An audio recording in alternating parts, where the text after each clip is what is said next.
Hola Xavier, ¿qué tal? Hola, ¿Cómo estamos? Xavier Artigas, has escrito recientemente Vivir la fuerza, que es un libro sobre Simone Weil, una francesa filósofa que acaba en la columna de Urruti. Y actualmente estamos ahora mismo en Bujaraloz, ¿no? Que es uno de los lugares donde vino.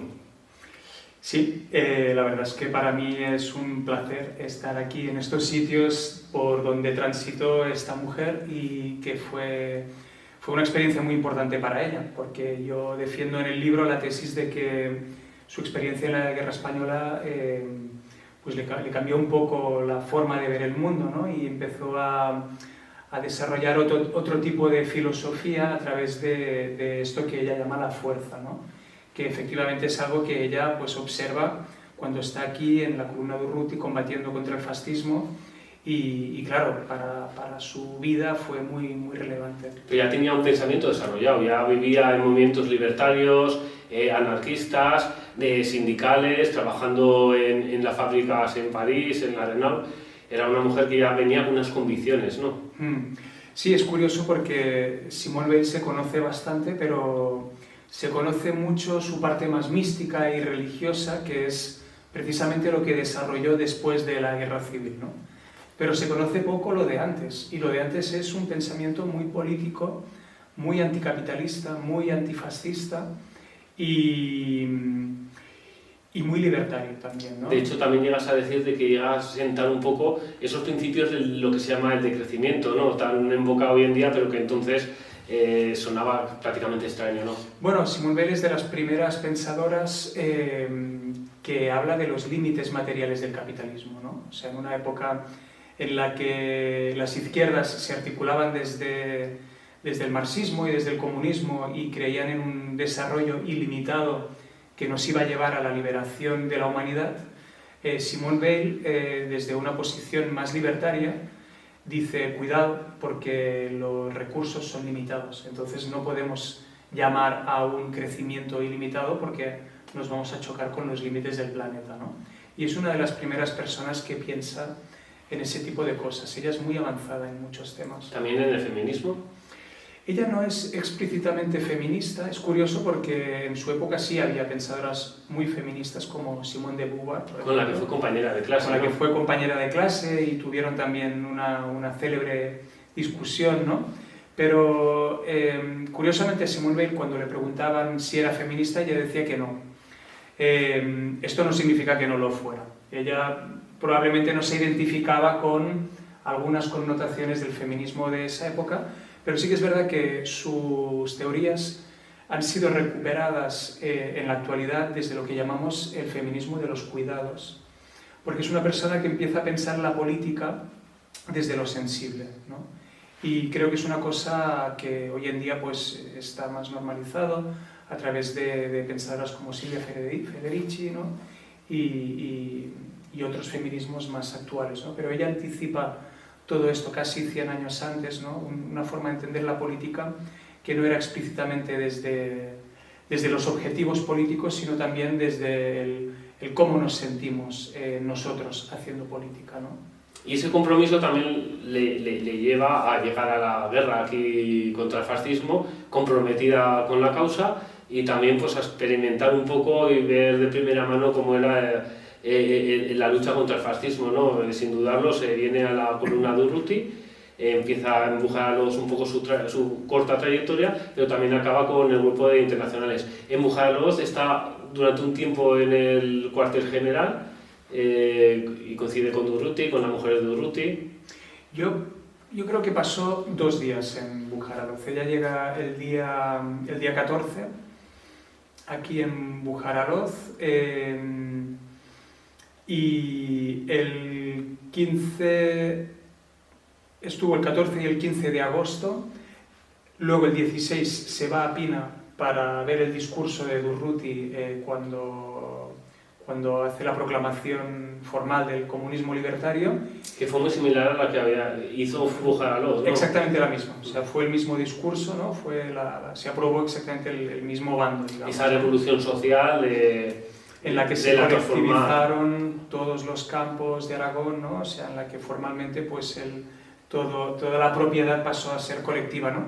Y ella fue a Pina a ver este discurso y luego se junta con la comitiva de Durruti y hacen una excursión a Ossera de Ebro y luego vuelven a Bujaraloz, ¿no? Y pasa la noche aquí. Entonces estuvo 3 días y en el libro pues demuestro que estuvo en contacto con Durruti en persona, sin ningún tipo de duda, muy cerca de él, y también con su mujer, Emilienne Morin, que era de origen de París, igual que ella, y que muy probablemente Simone Weil y Emilienne ya se conocían de antes, con lo cual había como ya una complicidad con Durruti, ¿no?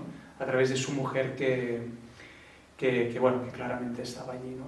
Igual que parece que previamente también tenía conocidos que ya empezaron a formar parte de lo que se llama el Grupo Internacional de Durruti. Sí, el Grupo Internacional de la Columna Durruti es muy importante porque es un precedente de las brigadas internacionales que se conocen más, pero que son de carácter más comunista, casi estalinista, te diría, ¿no?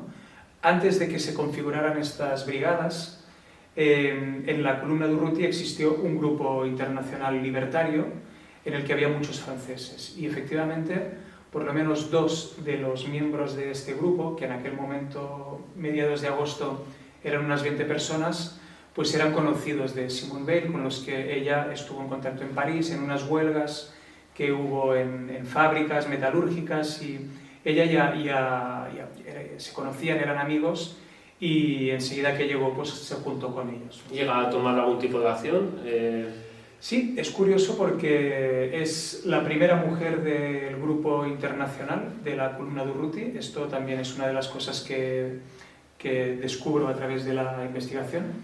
Y en un principio los miembros de este grupo, que era un grupo de élite, todos tenían mucha experiencia militar, no querían que participara.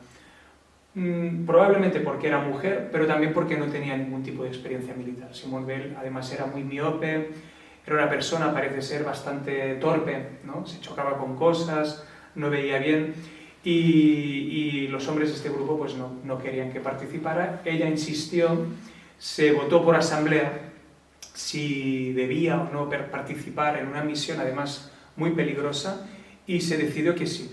Por mayoría, pues el grupo decidió que Simone Weil podía participar, y efectivamente participó en una de las misiones de las más importantes de la columna en esos días. Después ya pasa en esos turnos que hacían, porque estaba alojada, también debió estar alojada en el cuartel general avanzado, que no estaba en Bujaraloz, sino que estaba en la Venta de Santa Lucía, una de las de lo que te ha llevado a documentar también en la zona donde estaba ese cuartel avanzado, y ahí pues entra en ese turno de relevos de cocina, ¿no? Sí, bueno, cuando ella llega aquí el día 14, ella apunta, estoy en la Columna Durruti. Yo creo que ella se refiere aquí al pueblo, en Bujaraloz, donde estaba un poco, donde estaban todos los milicianos, donde había toda la infraestructura. El centro de retaguardia de referencia de todo el sector. Correcto. Gente, ¿no? Para ella eso era la Columna Durruti. El lugar físico de la Columna Durruti era Bujaraloz. Luego habla del cuartel general. Estoy en el cuartel general de Durruti. Yo creo que allí se refiere a una caseta de peones camineros que hay a unos 10-15 kilómetros de aquí, que con tu ayuda la ubicamos, ¿no? Esto también sale en el libro. Encontramos el sitio exacto donde estaba esta caseta, que ya no existe, y luego ella asiste a una mudanza de esta caseta del cuartel general hacia otra posición más avanzada, que es la Venta de Santa Lucía, que esto sí es más conocido, que luego la columna pues estuvo allí bastante tiempo. Tenemos fotos, tú has encontrado algunas fotos también, y bueno, es interesante porque ella estuvo en estas 3 ubicaciones que fueron muy importantes para el avance de la columna mientras estuvo en esta zona, ¿no? Ahí resulta herida en esos trabajos que estaban haciendo comunitarios en las cocinas, y ya acaba un poco, ya regresa a Barcelona y acaba un poco lo que fue su estancia durante la guerra, ¿no? Por decirlo de alguna manera. Sí, allí existe el mito que se ha repetido hasta la saciedad, de que Simone Weil, después del accidente, pues sale muy decepcionada con la guerra, con el movimiento libertario, y que de alguna forma fue como algo traumático para ella, y entonces, bueno, hay un documento muy conocido que es la carta que escribió a Georges Bernanos, un escritor monárquico, en el que dice algunas cosas pues, que no son muy favorables a la columna de Urrutia. Eso es verdad, lo escribió 2 años más tarde, pero también es verdad que lo escribió en la intimidad para poder tener un tipo de relación epistolar con un escritor importante. Pero una de las cosas que yo me he dado cuenta en el libro es que ella en realidad siguió apoyando públicamente el movimiento libertario español. Es decir, ella tiene escritos, artículos en los que defiende Joaquín Ascaso, por ejemplo, ¿no? En el 38, ¿no? Cuando hubo pues, toda una campaña en contra del Consejo de Aragón y en contra de su dirigente, ella sale en defensa de este proyecto, ¿no? Y creo que es una cosa que rompe un poco con este mito de Simone Weil rompe con los anarquistas, no quiere saber nada sobre el tema, y es, bueno, hay que diferenciar lo que confiesa en privado con una persona que es muy conservadora y, bueno, de alguna forma quiere acercarse a él, y lo que dice en público. Lo que dice en público es que ella sigue apoyando a los anarquistas y a la causa revolucionaria, ¿no? Que en definitiva ella no viene a defender la República, esto también es un mito. Simone Weil no le interesaba un proyecto nacional, era profundamente antinacionalista en el sentido de que no creía en los estados, ¿no? En los estados-nación. Ella por eso es libertaria. Ella lo que defiende es la revolución social. Le interesa mucho la puesta en práctica del comunismo libertario, la abolición del dinero. Todo esto es lo que de alguna forma quiere observar en Aragón, ¿no? Era una gran mujer de grandes convicciones. De hecho, la acompañan hasta prácticamente los últimos días de su vida, ¿no? Las convicciones fuertes. La fuerza. Ella, sí, la verdad es que la fuerza, este concepto, que es complicado, que nos llevaría tiempo discutirlo y tal, pero es un tema que la obsesiona bastante hasta el final de su vida, y es algo que se genera en ella mientras está en la guerra. Pero es verdad que hasta el final de su vida ella tiene un compromiso antifascista clarísimo. Ella muere mientras trabaja para la Francia libre, para liberar a Francia del nazismo, ¿no? Y con una postura netamente antifascista, ¿no? Y ella cree en los movimientos populares y en las causas de los oprimidos hasta el final de su vida. Ella es legitima la fuerza, ¿no? Contra el fascismo. Bueno, ella defiende... A pesar de su antimilitarismo... Ella defiende otro tipo de fuerza, ¿no? O sea, lo que algunos autores llaman la fuerza de los débiles, ¿no? O sea, ella se da cuenta de que las relaciones humanas se rigen por una fuerza equivalente a la fuerza de la gravedad, pero es una fuerza de las relaciones humanas, que aún nadie ha estudiado, ¿no? Ella lo dice así. Hay una fuerza de la gravedad entre las personas que no sabemos aún cuáles son sus leyes, ¿no? Entonces tenemos que buscar la forma de contrarrestar esta fuerza que nos lleva a la guerra, a matarnos entre nosotros, que es lo que enaltece el fascismo, ¿no? Entonces nosotros tenemos que ser mejores, tenemos que, como en el judo, ¿no? Usar la fuerza del enemigo para poder vencer a los fuertes, ¿no? Nosotros no tenemos que ser más fuertes que los fascistas, tenemos que ser mejores, ¿no? Entonces ella se pregunta cómo podemos ser mejores que los fascistas. No vamos a exterminar al enemigo como quieren hacer ellos, ¿no? Y aquí empieza toda su reflexión sobre la guerra, que es apasionante, ¿no? Estuvo pocos días, pero con una intensidad y en unos momentos muy decisivos de la guerra.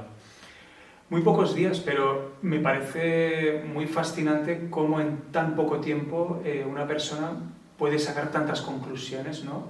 Y entender también el contexto de esta guerra, porque a pesar de que se ha dicho y se ha repetido que era una mujer muy ingenua, que no sabía dónde se metía, que fue un poco engañada, yo creo que es totalmente mentira. Ya sabía exactamente dónde estaba, ya conocía muy bien los movimientos sociales de este país, tenía amigos activistas muy importantes, y ella entendió perfectamente lo que ocurrió aquí y sacó conclusiones muy potentes. Y de hecho pues estuvo en Bujaraloz, en la localidad que hoy estamos, que fue un poco el germen, ¿no? del Consejo de Aragón, una forma de gobierno libertario, que es una de las únicas experiencias casi que ha habido en el mundo, y es como un patrimonio que tenemos aquí, ¿no? de una experiencia única que sé de que al final pues deberíamos valorar más.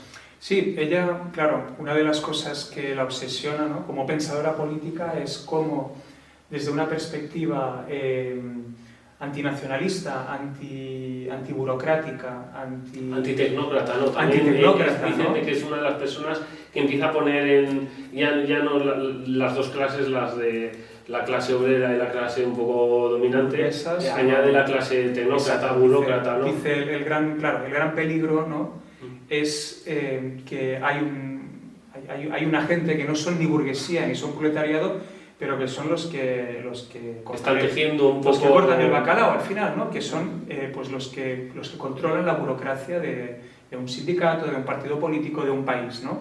Entonces ella empieza a pensar, tiene un pensamiento antiburocrático, ¿no?, y empieza a pensar cómo podemos hacer una patria de los trabajadores, como sería la Unión Soviética, pero sin burocracia. La Unión Soviética es el paradigma de la burocracia, todo es burocracia allí, ¿no? Y ella dice, esto no puede acabar bien, ¿no? O sea, tenemos que buscar formas en las que el pueblo participe directamente de una realidad política que no sea estatal, que no sea nacional, ¿no?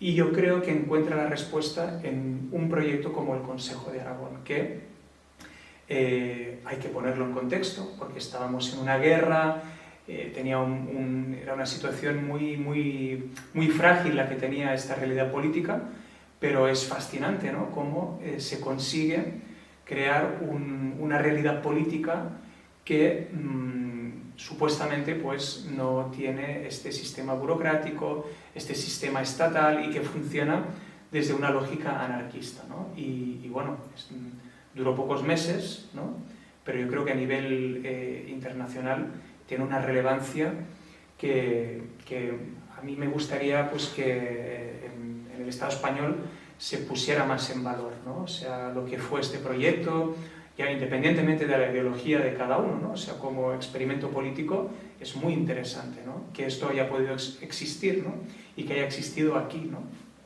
Sí, al final es el pensamiento también de Simone Weil, queda reflejado en esta obra, en todo ese contexto de la guerra, del fascismo, que después continuó también con la Segunda Guerra Mundial.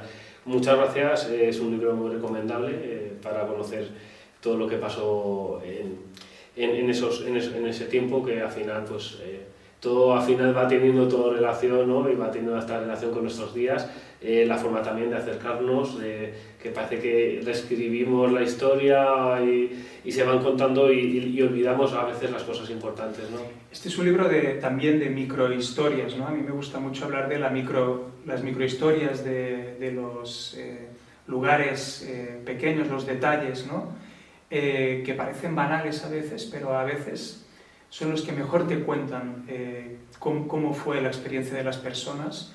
Y en este sentido, yo pues quiero mencionar el tipo de labor que tú haces, ¿no?, y otros historiadores locales, ¿no?, como ayer estuvimos con Nieves Borraz o con Antonio Jardiel, gente que de alguna forma pues, se interesa por su territorio y busca estas microhistorias, estos rincones, la flora, el folclore, ¿no?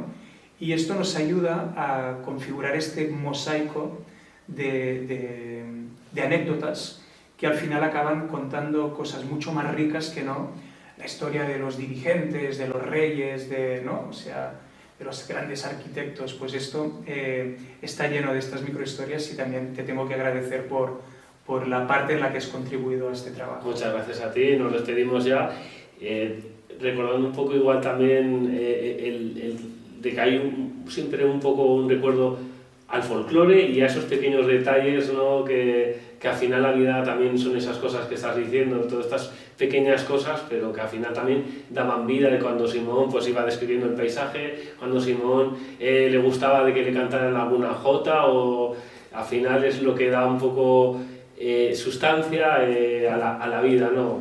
Totalmente, es que si no, ¿de qué sirve hacer la revolución, ¿no?, si no es para gozar y para cantar? Sí, sí. Muchísimas gracias, un placer.